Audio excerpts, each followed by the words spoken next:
정치 톡톡 시간입니다. 오늘은 정치부 안병수 기자와 함께합니다. 어서 오십시오. 민주당이 최고위원회의를 서울 강서구에서 했습니다. 예, 다음 달 11일 치러지는 서울 강서구청장 보궐선거 때문입니다. 네네. 전략공천한 진교훈 후보 사무실에서 회의가 열렸는데요.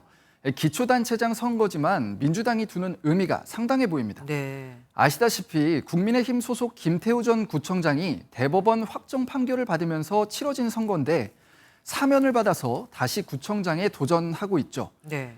이재명 대표는 입장문을 통해 내년 총선의 전초전이라고 규정했고 회의에서도 날선 발언이 이어졌습니다. 법치와 민주주의를 조롱하고 국민을 무시하는 제왕적 통치가 되살아나고 있습니다. 강서구민과 국민을 무시하는 몰염치한 정치입니다.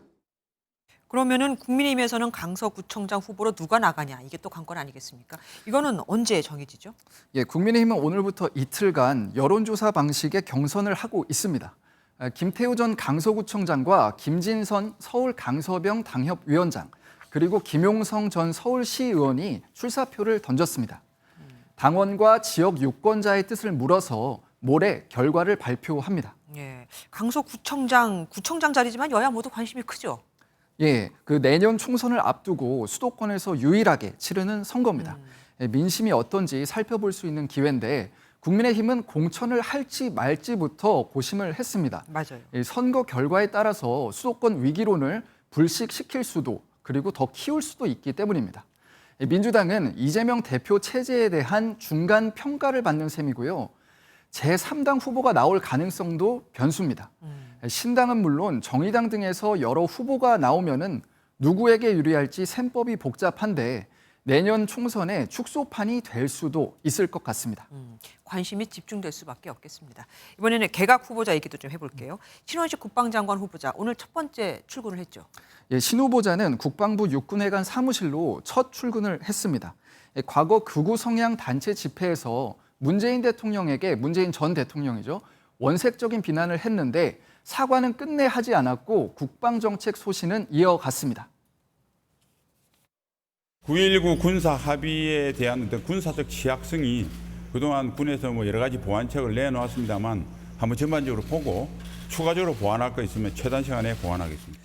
청문회장에서 제 입장을 밝히겠습니다. 이철규 국민의힘 사무총장은 머리카락 하나 정도를 그 사람의 전부로 평가할 수는 없다며 지원 사격했습니다. 민주당은 국군을 지휘할 역량도 없고 가치관도 부적절하다고 비판을 이어갔습니다. 어쨌든 현재 차기 국방장관 후보자가 지금 나온 거 아닙니까? 그런데 민주당에서는 지금 현 국방장관에 대해서 탄핵을 추진하겠다고 했었잖아요. 이건 어떻게 되는 겁니까? 예, 민주당은 이 장관에 대한 탄핵 추진을 철회를 했습니다. 예, 신 후보자의 지명을 민주당의 해임 요구를 사실상 받아들였다고 봤고 또 안보 공백 우려도 반영을 한 건데요. 국민의힘은 마음에 들지 않으면은 탄핵부터 외치고 보는 민주당의 고질병이라고 비판했습니다. 네, 잘 들었습니다. 지금까지 정치부 안병수 기자와 함께했습니다. 고맙습니다.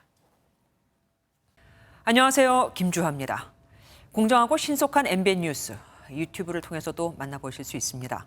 특히 더 많은 뉴스와 라이브를 보고 싶으시다면 오른쪽을 눌러서 구독하시면 됩니다. 어렵지 않죠? 빠르고 정확한 뉴스로 계속 찾아뵙겠습니다. MBN 뉴스를 시청해 주신 여러분 고맙습니다.